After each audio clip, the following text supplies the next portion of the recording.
Hey there, in this video, we're gonna dive into the Arizona real estate purchase contract. And this is gonna be part 6 in our series of going through the contract. And we're gonna talk about due diligence. Stay tuned, it's Steve Dooley. Hey, it's Steve here again. And as always, be sure to like this video, subscribe to the channel so you don't miss any of our videos. And let's dive into, section 6 of the Arizona real estate contract, where we talk about the due diligence period. Okay, as we flip over to the contract here, we're going to start talking with section 6A, and this is the due diligence and it's called the inspection period in Arizona. In other states, it's kind of named different things, but it's due diligence or inspection period is how it's referred to here in Arizona. And the standard, timeline is 10 days. I always like to write in a couple days just to give us some more time in case we have to get secondary inspections done and things like that. But this is a period where the buyer gets the opportunity to access the property, and the seller is obligated to give the buyer access to the property. It has come up in times where there's a renter or a tenant there, and that's gotten a little sticky. However, they are, per the contract, the seller is required to give the buyer access to conduct all of the inspections that they need. So again, this is a 10-day period, and that's kind of all outlined here in section 6A. So just moving through the rest of this, section 6B, we're going to basically, it's some disclaimers here for the buyer. The buyer has to do his own due diligence on the actual square footage. So the stuff that's on MLS is listed, and it's usually done by an appraiser, or it's done by a county record of this actual square footage, but it is the buyer's responsibility to verify all that. So section 6C is talking about wood destroying organisms. And in Arizona, we have these things called termites. And in my experience, it's about 50% of all the homes that we go do inspections on actually have termites or evidence of termites. So super common, super easy to remedy also. One thing to note, that certain loan types like FHA and VA do require a clear termite report to be issued as part of the loan contingency. So that being said, always recommend to get a termite inspection done. They run about $300 to $400 typically. A lot of the inspectors we use actually will include a termite with their general inspection. So flood hazard 6D, there are areas in Tucson and the outlying areas that are kind of deemed as floodplains. Oddly enough, being in the desert, there's places where there's washes and things that is zoned for flood hazard. So it's definitely something to verify. All that is on county record as well, but it is the buyer's responsibility to verify that. And again, with certain loan types, then if it is in the floodplain, that they will require flood hazard insurance. And that's important because that can cost, it can cost a fair amount annually per year to have that extra insurance on top of your homeowner's insurance. So it's a rider for that, for your homeowner's insurance. So it's important to note, if you are looking in the outlying areas and even some areas in town, there are definitely places where it's deemed a floodplain. Let's drop down to section 6E here. So again, homeowner's insurance is material to the buyer, buyer's responsibility to pay for it. And that's what it says. And of course, anytime you're doing something with the loan, anytime you're doing something with the loan, then they will require you to have homeowners insurance. So that's always a thing. Section 6F, getting into that one, sewer connection is, if that's a material to the buyer, they must be investigated during the inspection. Again, all this stuff is the responsibility of the buyers to verify and confirm what's in place with the property, anything material like that. And they have the 10-day period. So, and again, the seller is obligated to let them do any inspections that they want. So most of the houses locally are served on the sewer connection, but again, more outlying areas, we do have some septic as well. So the buyer's responsibility to verify what the sewage, options are on that property, and they do need to sign off on it just with an initial. 6G. Now, whether the home has a pool or not, the buyers are still required to initial these and just acknowledge that they have reviewed the pool barrier regulations. And there are laws in Arizona about fences and gates and latches and stuff like that to prevent drownings from younger kids.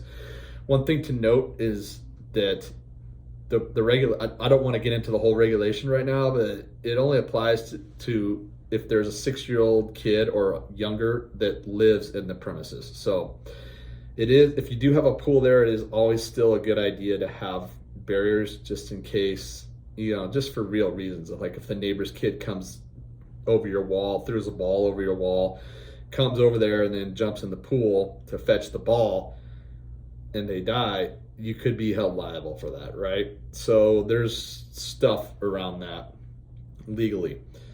6H is the buyer just recognizes and acknowledges that the brokers are not qualified or licensed to do these inspections.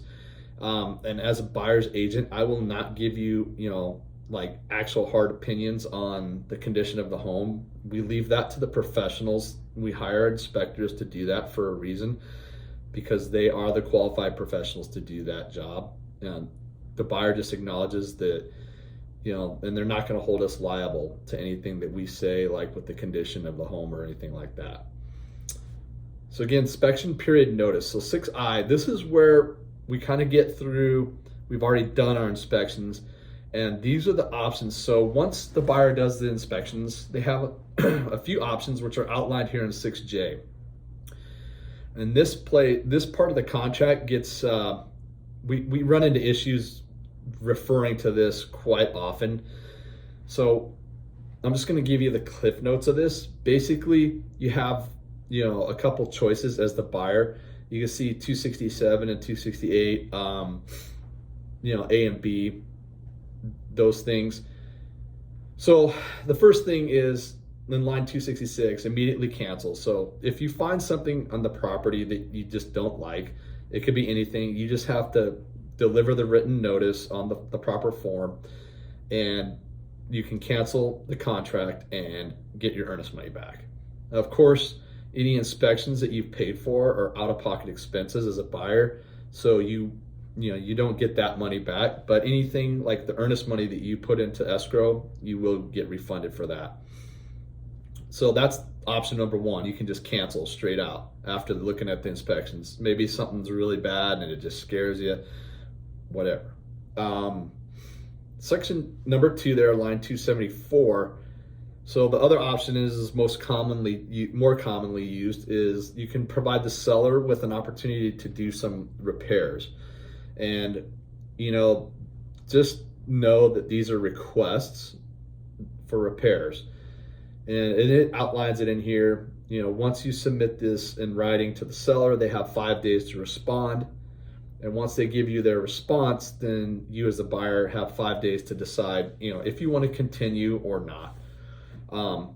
So in section B, it talks about if the seller agrees to doing all the repairs, then the contract moves forward, okay? If they correct to all the repairs. But in section C there, 281, if they don't, or they're unwilling or unable to do all the repairs that you requested, you do, as a buyer, you do have the option to cancel and get your earnest money back. So say you had 5 items listed on there and they were gonna do like 3 of them. If they don't agree to all 5, then you have the option of getting out of the deal and getting your earnest money back. So that's super important to know as a buyer, that first of all, that the sellers have the option to decide what, if any, things they want the actual fix. And then also know that if they don't fix everything, like say it needs a whole new roof or something, and it's like 20 grand, you're not obligated to buy the house, even if they don't agree to doing the repair. So you can get out of the deal. So it's a fail safe for the buyer. But this is always a negotiation piece. So, and it says in line C, if they're unwilling to unable to correct any items, the buyer has 5 days, and then they can cancel. The bottom there just kind of outlines verbal discussions don't matter. Only stuff that's written on the bins, or which is buyer inspection, seller's notice, and response. And that's going to be a whole other video on that part of it, but it's a form basically that outlines what repairs are going to get done, what repairs are requested, and the responses to that. So let's move on. I know we're kind of long here on this video. We're getting down towards section 6K here, which is the home warranty. Again, this section 6 is very meaty. It's a very big piece of the contract. And so first of all, there's 2 big negotiation pieces in the contract in section 6. The first one is obviously the repairs. The second thing that is negotiable in the contract, it's another piece here, is section 6K, which is the home warranty. Now the buyer, so what a home warranty is it's an additional warranty insurance plan that's in addition to your homeowner's insurance. And the way it works is it's like a 1-year policy that covers things that were not noted on the inspection report, right? So if it has to be a new thing that happened after you closed on the house, and then you, like, say if you knew the HVAC was not good and you still went ahead and just didn't get it repaired during escrow, but it was in the report, the home warranty is not going to cover it. So that's super important, for people. But it is good, because I did have a client that during the inspections, the HVAC worked great and everything was good. And then 2 weeks after he closed in July, the HVAC died and the whole thing needed to be replaced. And those things are like $8,000 to $10,000. So the home warranty kicked in, covered that for expense for my client, and it was good. So, it's a fail safe for the buyer, and those things can be negotiated. Like the buyer can actually buy it, or the seller can cover it, or they can split it, as you can see in line 295 there. But it all depends on the market and how you're negotiating. But this also needs to be written in the offer. Now you can actually add a home warranty. If you didn't negotiate it up front, then it can be added and paid for by the buyer or whatever during contract. So they're usually around $500. Covers the major things, roof, AC, HVAC, plumbing, electric. Those are the major things that it covers. So that's 6K, another big negotiation piece in the contract, especially when you're placing offers. So let's move on to section 6H. Oh, cut. So moving on to section 6L, this is another big piece, the walkthrough. So again, this is just the section that I already talked about. This says seller grants the buyers and the buyer's inspectors access to do the walkthrough of the premises to do the inspections. So that's really what this says. That's where that lines that out there and gives the buyer actually rights. Comes into play like if there's people occupying the house or tenants where they don't want to give access to the buyer and the inspectors. Well, per the contract, they have to, because they have to be able to do their due diligence. So seller's responsibility during the walkthroughs, again, this is just the same thing. It's making the premises available and upon reasonable notice from the buyer. So the buyer just can't show up, hey, we're here. They can't do that, but as long as there's reasonable notice, and they'll let them scheduled, then they have to give access to it. So the last thing, 6N, that we're going to cover in this video is it's called FERPTA, and what it is if there's a foreign person buying the property, it has to do with withholding federal taxes up to 15% of the purchase price. Have not had a lot of experience with that. However, that is definitely a thing that is around. So if you're working with any clients, or if you are somebody who is foreign and purchasing a home in Arizona or United States in general, then this law would apply, and just know that they might ask you for some tax money. So that pretty much wraps up Section 6 of the Arizona purchase contract. I know this video went super long, and again, this is a big section of the contract, and there's a lot of negotiation.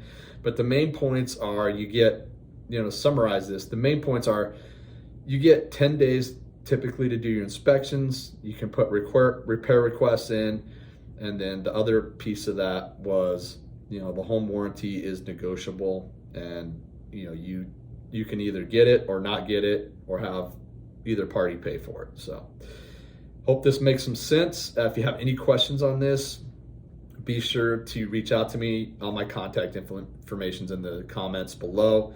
And thank you for watching. Watch the next video in this series. Have a great one.